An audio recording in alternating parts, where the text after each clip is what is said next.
Ahora con el analista de datos, Rodrigo Parra. Rodrigo, muy buenos días. Buenos días, Marita. Gracias por la invitación. Rodrigo, bueno, acabo de mostrar un cuadro y uno se pregunta, estábamos en pandemia, digamos en plena cuarentena, nos ha tocado un sacrificio para tanta gente que no ha salido, no ha vendido, no ha abierto negocios. Lo hicimos todo esto con la finalidad de justamente bajar las cifras. ¿Qué ha sucedido según tu análisis? Bueno, ya el aumento de la curva de muertes venía desde enero. En enero tuvimos la mayor aceleración en cuanto a muertes por toda causa y también confirmadas por el MINSA. Y ya en febrero, en valores altos, en los cuales se ha mantenido y venimos con una desaceleración y ya incluso un descenso de más de una semana, ha hecho que en sumatoria las muertes que se van registrando por día sean mayores si lo comparamos mensualmente, ¿no? Pero lo cierto es que febrero ha sido un mes de desaceleración de la curva de muertes. Lamentablemente ya ha desacelerado en un punto que estaba muy por arriba del pico de la primera ola. Si me preguntas a mí cuál fue el peor momento en cuanto a aceleración, yo diría las 2 últimas semanas de enero. Lamentablemente lo estamos midiendo por cantidad de muertes y febrero, como bien decías al inicio, ha sido el mes donde más muertes se registran. Ahora, ¿cuál es la tendencia según este gráfico, según las cifras? ¿Qué podemos esperar ahora que estamos entrando en marzo? Bueno, ya la curva viene en descenso por casi 11 días consecutivos. Todavía Lima, que es definitivamente donde más se concentra la población, no muestra signos claros de estar en descenso, todavía no se estabiliza, hay días que sube, hay días que baja. Si quitamos Lima de la ecuación, las demás regiones sí mantienen un descenso y esto ya desde inicios de febrero, desde la primera semana de febrero, segunda. Entonces el panorama sí es esperanzador para las demás regiones. Lamentablemente Lima sigue preocupando. Esperemos que mantengamos esta tendencia. Con la última actualización de SINADEF ya estamos por debajo del pico de la primera ola. Entonces, todavía seguimos muy altos, como decía, es un camino muy largo, pero es un buen signo que estemos disminuyendo ya desde más de una semana. Rodrigo, ¿cuáles serían estas variables? Por ejemplo, hay quienes dicen que la enfermedad, si bien es más rápida, esta segunda variante del virus, etcétera, de alguna manera como que va perdiendo fuerza. Tú, digamos, estás con esa hipótesis. ¿Qué es lo que tú crees? Bueno, todo esto ocurrió dentro del marco de la cuarentena. Podríamos atribuir definitivamente que la cuarentena ha tenido algún impacto simplemente por asociación dentro de la ventana de tiempo, como decía, pero definitivamente pueden haber otros aspectos que no podamos ver dentro de los números, al menos los que yo puedo ver, ¿no? ¿Por qué? Porque la ocupación de camas UCI sigue al 100% prácticamente, todavía no hay un descenso en camas de hospitalización, que no son las de cuidados intensivos, la positividad por pruebas moleculares se está manteniendo, la positividad por pruebas de antígenos sí ha disminuido de un 16 a un 11% dentro del mes de febrero, ¿no? Que también podríamos asociar a un efecto de la cuarentena. Entonces, personalmente creería que sí podríamos atribuir parte de este efecto de la cuarentena. Puntualmente para Lima todavía no se ha visto un efecto igual de importante que se ha visto en las regiones. Ahora sí, no sé si me quieres mencionar alguna región en particular, porque sí llama la atención regiones que en algún momento estuvieron con mucho contagio, con mucho nivel de contagio, sin embargo han salido y ya no están en riesgo extremo, lo cual es muy bueno y podríamos pasar a analizar de repente las razones, ¿no? Bueno, ya al día de hoy la mayoría de regiones, viéndolos a nivel macro, ¿no? Porque ahora la estrategia es focalizada por provincia, la mayoría de regiones ya está en un punto de estabilización o descenso. Todavía preocupan Huancavelica y Junín, que siguen en valores altos y todavía con un escenario no claro al descenso. Las provincias, particularmente de Huancavelica, es una de las que más preocupa dentro de esta región, pero otras regiones que están en unos valores bajos son, por ejemplo, Arequipa, San Martín, que son regiones en las cuales hubo un aumento, pero no fue ni siquiera la mitad del aumento que hubo en la primera ola. Y estas regiones ya están en un descenso junto con las otras, ¿no? Entonces, son la verdad pocas provincias puntualmente las que siguen en un aumento o estabilización. Claro, por ejemplo, ciudades que tienen y cuentan con balnearios, ¿no? Vamos a hablar de Piura, La Libertad, ¿no? En Lambayeque, que sin embargo hay ya una cierta apertura precisamente por el buen comportamiento de las cifras, algo que no sucede en Lima y por algo claramente en Lima, por ejemplo, las playas están cerradas porque está en directa relación con las cifras, ¿no? Correcto, sí, sí. Y la verdad de eso también mencionaban en la última reunión de consejos de ministros la semana pasada, ¿no? Que de las 32 provincias se redujeron finalmente a 24. Y si realmente nos ponemos a analizar estas 24 regiones, hay muchas que incluso ya están en descensos, pero las siguen incluyendo porque hay otros factores como el aumento de contagios, la saturación del sistema de salud, pero hablando propiamente de la cantidad de muertes diarias, vienen también en descenso, siguen en valores altos, ¿no? Pero igual hay que estar atentos y este número de provincias se está reduciendo cada vez más. Esperaría que de aquí a 2 semanas estas 24 sean menos de 20 y así sucesivamente. Sin duda, yo creo, no sé qué opinas tú, me parece mucho más puntual, mucho más focalizado hacerlo a partir de provincias, cosa que en la primera etapa se hizo a partir de regiones. Entonces ahora nos permite tener una mirada más directa, ¿no? Definitivamente. Y los datos lo permiten, ¿no? Los datos como SINADEF, que nos da un detalle hasta distrital, nos permite ver dónde está todavía este incremento de muertes o de contagios, viendo otra base de datos, ¿no? Entonces, la estrategia no podía ser por igual para toda la región cuando en muchas de las provincias de la región no tenían el mismo escenario, ¿no? Entonces, me parece acertada desde mi punto de vista la decisión del gobierno de atacar focalizadamente. Ahora, ¿qué podemos esperar para, más allá de la enfermedad en sí? Por ejemplo, ¿a ti te preocupa que se haya terminado la cuarentena? Hemos hablado de focalizar provincias concretas. En algún momento se habló de focalizar distritos. Tú mismo lo has dicho, se podría hacer. ¿Tú crees que sería algo aplicable a Lima? ¿Qué podemos esperar para marzo? Yo creo que se ha hablado mucho sobre estrategias que puedan implementar en Lima.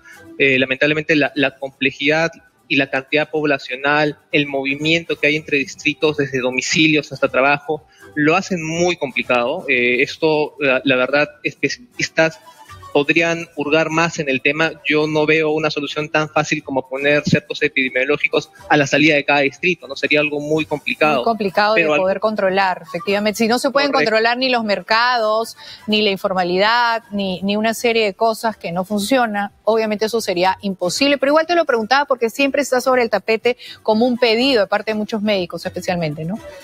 Sí, definitivamente. Alguna estrategia diferenciada a provincias deberíamos aplicar seguramente, ¿no? Porque sí hemos visto que está funcionando, si le atribuimos este efecto de la cuarentena a las provincias donde han disminuido, pero no en Lima, algo diferente deberíamos hacer, ¿no? El que la verdad se lo dejo a los expertos, pero todavía no vemos un impacto tan contundente en Lima. Y con respecto a algunas medidas, ¿no? Uno se pregunta y uno dice, bueno, hay medidas que son muy drásticas, que nos ponen también en otra crisis, que es la crisis económica, como el cerrar una serie de negocios que ya venían trabajando con sus medidas de bioseguridad, habían invertido, ahora hemos vuelto a abrir. ¿Cuáles de esas medidas tú dirías que sí ayuda y otras que de repente no tanto y podríamos ir abriendo o cerrando otras? Principalmente las que ayudan son las que limitan el aforo, las que limitan los espacios cerrados, pero por otro lado todas las actividades que sean en ambientes abiertos, que no impliquen un concentramiento de las personas, por mi lado yo no veo ningún problema y esto lo respaldan los médicos y epidemiólogos. Entonces, mientras que las restricciones vayan en el sentido de evitar aglomeramientos, lugares cerrados, de poca ventilación, yo creo que son opciones válidas y avaladas por el Colegio Médico. Sin embargo, aun cuando pudieran ser al aire libre muchas actividades, una de ellas la playa, por ejemplo, y las otras, los grandes aforos que hay en grandes conglomerados comerciales como Gamarra, Mesa Redonda, por más que estemos al aire libre, cuando la cantidad de gente rebalsa, ya creo que no hay distancia que marque, ¿no? Y que nos pueda proteger. Sí, ahí el problema es la limitante del aforo, como bien mencionas. No sé cómo podrían hacer para limitar el aforo en Gamarra o en las playas. Creo que los alcaldes hablaban en un momento de la cantidad de recursos que se necesitarían en playas para poder implementar este control, ¿no? El tema no va por el aire libre, lamentablemente, sino evitar que las personas se aglomeren o estén muy juntas. Claro, digamos que es un combo, es una fórmula. El aire libre ayuda, pero el aire libre cuando está saturado, cuando ya es demasiada gente, cuando, digamos, uno está demasiado al lado del otro, pues ya ni siquiera eso nos puede garantizar, ¿no? Ya no hay distancia, en otras palabras. Correcto, sí, yo recuerdo haber visto una nota donde medían la calidad de aire en Gamarra un día normal y la concentración de oxígeno puro era muy inferior incluso a la que puede haber en el metropolitano, en la línea del metro. Entonces, por más que estemos en un ambiente abierto, como tú mencionas, si estamos todos aglomerados, pues la calidad del aire disminuye. Y por otro lado también las medidas, o sea, el transporte que tenemos lamentablemente no es el más eficiente, no es el más frecuente, entonces obliga a la gente a hacer largas colas y obliga a la gente a aglomerarse en los paraderos, a esperar largo tiempo al transporte, y en medio de esa crisis cierran los carros, evitaron que los carros salgan. Entonces, claro, el señor mayor que se tiene que transportar, la familia que se tiene que transportar, si tenía un carrito podía hacerlo, no estaba permitido, pero sin embargo todo esto se vio reflejado en el transporte público, ¿no? Sí, definitivamente. Igual que nuestro sistema de salud, que no estaba listo para la pandemia, nuestro sistema de transporte, como bien mencionas, tampoco lo ha estado para las restricciones de cuarentena que han querido aplicar, ¿no? En otros países seguramente la cuarentena ha sido o ha funcionado mejor porque el sistema de transporte público estaba mejor implementado, tenía mayor capacidad, pero limitar o implementar restricciones cuando en sí no tienes la infraestructura para poder soportarla, pues ocasionan cosas como esto, ¿no? Los aglomeramientos en puntos de espera, en los propios buses. Sí, sería bueno comentar esto como recomendaciones a futuro, porque no sabemos qué va a pasar. Ya se ha dicho claramente desde el Ejecutivo que si el nivel de contagio baja o se queda como está, las medidas van a poderse mantener, la apertura que se ha hecho hasta el día de hoy. Pero que si hubiese algún índice, se suben las cifras, bueno, vamos a volver a los confinamientos, a las cuarentenas. Pero si vamos a volver, de hecho, hay que decir qué funciona, qué no funciona, qué cosa está por gusto, porque mucha gente dice, no entiendo, tengo que subirme al bus, tengo que hacer mi cola, cuando tengo un carrito, por más viejito que sea mi carrito, es mi carrito, llego a mi familia, me transporto ahí, me siento más seguro. ¿Qué sentido tiene que me lo dejen guardado y que me obliguen a subirme, por decirte una idea, ¿no? Sí, y aparte de eso, el gobierno debería, muy aparte de aplicar las medidas y hacer que se controlen, mostrar cuáles son los indicadores que nos permiten o les permiten a ellos definir si es que sacan de riesgo extremo una región, una provincia o la incorporan, ¿no? Para que también nosotros como población estemos conscientes, oye, en mi provincia están aumentando los casos, por ende, si sigue así, vamos a entrar en cuarentena nuevamente, y nos hagan partícipes también de ese comportamiento, ¿no? Entonces, al final depende de todos, del gobierno efectivamente por las medidas, pero también de nosotros conociendo cuáles son los indicadores que nos podrían hacer nuevamente volver a una cuarentena, aportar un poco con el comportamiento y las medidas. No, sin duda, algo que es importantísimo es el comportamiento individual, que no pasa solamente por el comportamiento de uno, sino es proteger a nuestra familia y saber y tener conciencia de pues cuando uno se enferma también a la familia, a su entorno laboral, familiar, etcétera, ¿no? Eso es como de repente una campaña más de educación, de encontrarle sentido a las medidas. Por eso digo, cuando las medidas tienen sentido, yo creo que la gente las abraza, las sigue, sin dudas ni murmuraciones. Pero cuando empiezas a sentir que hay medidas que se repiten una y otra vez y no tiene justificación en la realidad con cifras, con datos que las justifiquen, entonces como que la gente no está tan apta para seguirlas, ¿no? Sí, y en ese lado es bueno que hayan estas comunicaciones que son 3 veces a la semana, donde se van mostrando que hay reducción de movilidad, reducción, desaceleración de muertes, de casos, ¿no? Y en ese sentido la gente puede sentir de que sí está funcionando, el esfuerzo que viene haciendo pues está teniendo algún efecto positivo. Todo esto tiene un impacto significativo y la comunicación es muy importante, como tú mencionas. Lo mismo en los negocios, Rodrigo. Yo creo que es importante que lo digamos. O sea, si bien es cierto, ya se abrió, había negocios como restaurantes, peluquerías, que sí estaban cumpliendo con los protocolos porque son formales. Se quejaban además de que todas las medidas restrictivas eran contra el formal, que le obligaban a cerrar la puerta, cerraba la puerta del conglomerado comercial, pero en las afueras estaba lleno de gente vendiendo y a ellos estaban detrás de ellos. Entonces, esas cosas, incongruencias, ¿no es cierto?, también pues desatan el poco abrazo de las medidas, porque la gente dice, bueno, yo me sacrifico, pero el sacrificio tiene que ser de todos de manera colectiva, ¿no? Sí, y ahí entra el por qué unos y por qué no otros, por qué este rubro sí y este rubro no. Lamentablemente también viene por un esfuerzo municipal, ¿no? De no simplemente hacer que los negocios cumplan con las restricciones, sino también fuera del negocio, ¿no? Como tú dices, esos aglomeramientos, colas de espera. Ayer salió una nota, creo que en la RENIEC misma, que ahora cuando se levantó la cuarentena debió colas larguísimas de personas que querían recoger o iniciar trámites, ¿no? Entonces, por más que cumplas hacia adentro todas las medidas, ¿quién está velando hacia afuera de la puerta que se cumplan, ¿no? Claro. Entonces es un sobreesfuerzo también municipal. Y uno se pregunta, por ejemplo, ya que lo has mencionado, el registro único, no sea el RENIEC, ya.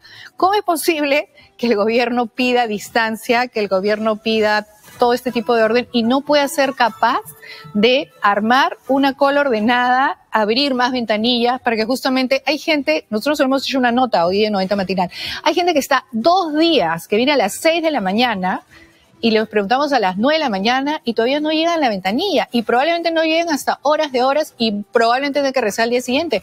O sea, ¿cómo es posible que estos organismos no respondan con celeridad? Estamos en una emergencia.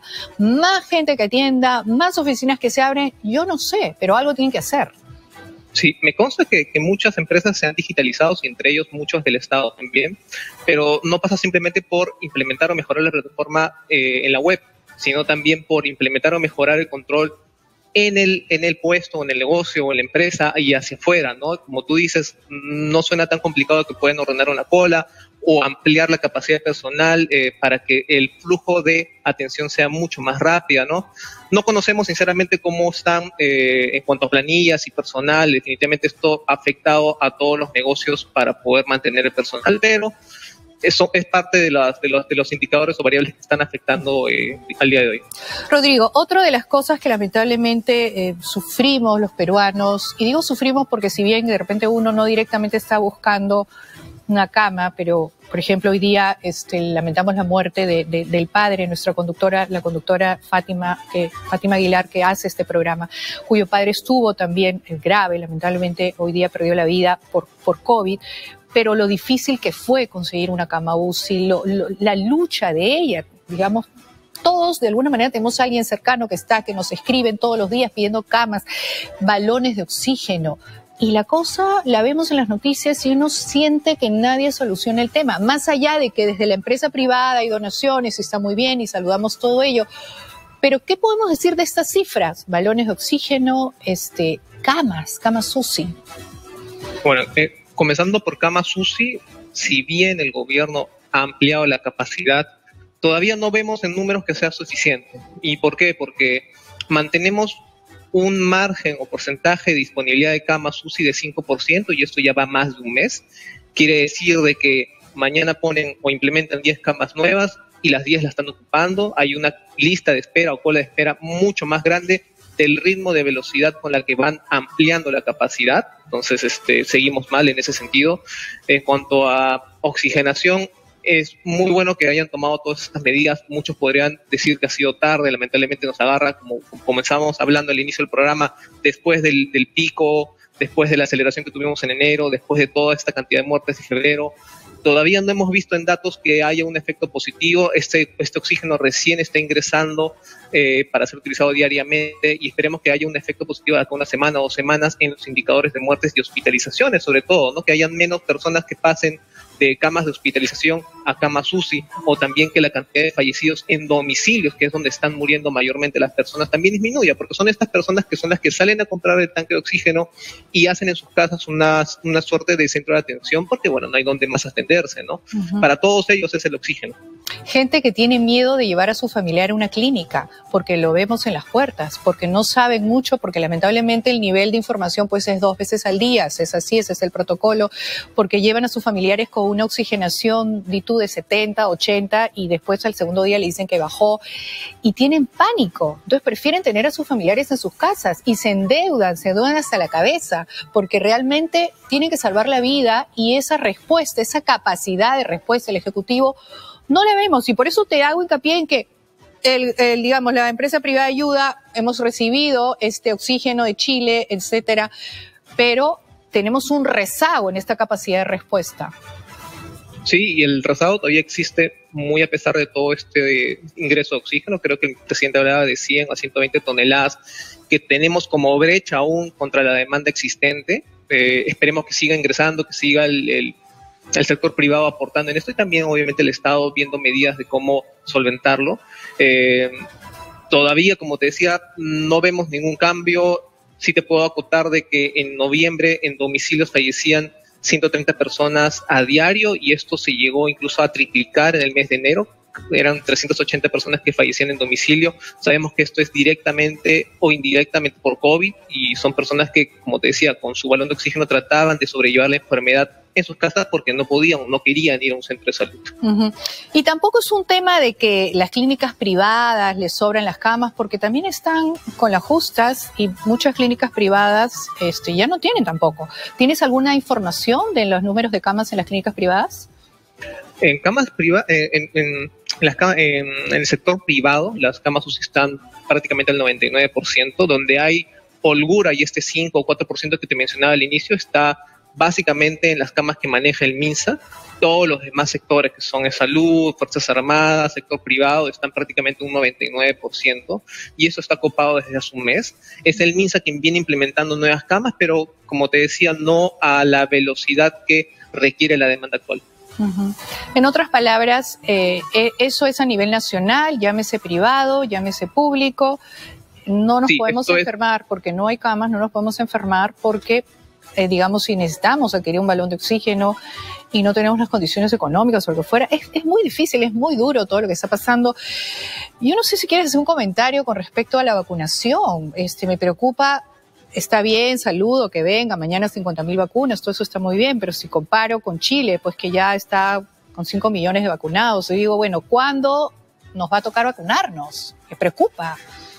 Sí, porque al menos un primer paso que es asegurar las vacunas, ya lo comentó sumamente el presidente, son creo que 48 millones de dosis aseguradas para el año 2021, durante todo este año. Ya están llegando, incluso ha mostrado las fechas tentativas en las cuales están llegando. Pfizer están llegando 50.000 semanales, están llegando lotes de Sinopharm, COVAX también. Lo importante acá y la pregunta es a qué ritmo de vacunación estaremos cuando comencemos la campaña de vacunación masiva. ¿Por qué? Porque no podríamos comparar el ritmo actual de vacunación que tenemos al sector de primera línea con el esperado que es cuando iniciemos la campaña de vacunación a toda la población. El presidente el día domingo hablaba de que él esperaba lograr vacunar a 60 o a 80.000 personas al día para lograr vacunar a toda la población este año, a los mayores de 18 años. Entonces, me decías Chile. Chile en su primer mes y medio logró vacunar para campaña de salud a la misma cantidad que nosotros en una semana. Entonces, son dos ritmos distintos. Nosotros, si nos comparamos en cuanto a campaña de vacunación al sector salud, estamos mucho mejor que otros países. Si no logramos despegar o aumentar el ritmo de vacunación cuando comencemos campaña de vacunación masiva, eso sí va a ser lamentable. Es un tema de eficiencia, ¿no? Cuando decimos ritmos distintos, son eficiencias distintas también. Si hablamos de Bolivia, Bolivia es un país mucho más chiquitito y comparativamente hablando, pues también están bien con su cantidad de vacunas. Entonces, si hacemos una revisión, realmente uno se jala los pelos, por decirlo así, uno se pregunta, ¿qué pasó? ¿Por qué pasó? ¿Por qué llegamos a esto? Y la cosa es que siempre uno puede mejorar, ¿no? Mejorar el proceso de que todos los peruanos puedan vacunarse lo más rápido posible. Sí, definitivamente. Esperemos que ya pronto comiencen con la campaña de vacunación masiva a los adultos mayores y que podamos ver el impacto que han tenido las vacunas en Israel, el Reino Unido, donde ya se ve una desaceleración de casos, hospitalizaciones y muertes en la población adulta mayor de 60 años, ¿no? Entonces, a eso queremos llegar, a eso queremos apuntar. El ministro Ugarte decía o confiaba de que podría vacunar al 60% de la población para junio o julio. Entonces, ya para esas fechas deberíamos ver una disminución en estos indicadores.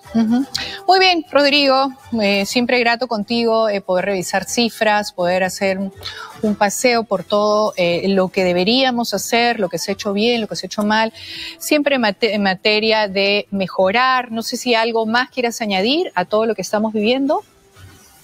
No, mantengamos los cuidados definitivamente, estamos descendiendo, pero eso no quita que estemos bien, aún estamos en valores muy altos en cuanto a fallecidos y vacunémonos, cuando esté disponible vacunémonos. Todavía hay un porcentaje importante de personas que no quieren vacunarse, que rechazan la vacuna y toda esta información que proviene de otros países donde sí está haciendo un efecto positivo debería ser un alentador, un aliciente para nosotros a tomar esta decisión. Eso también es importante, ¿no?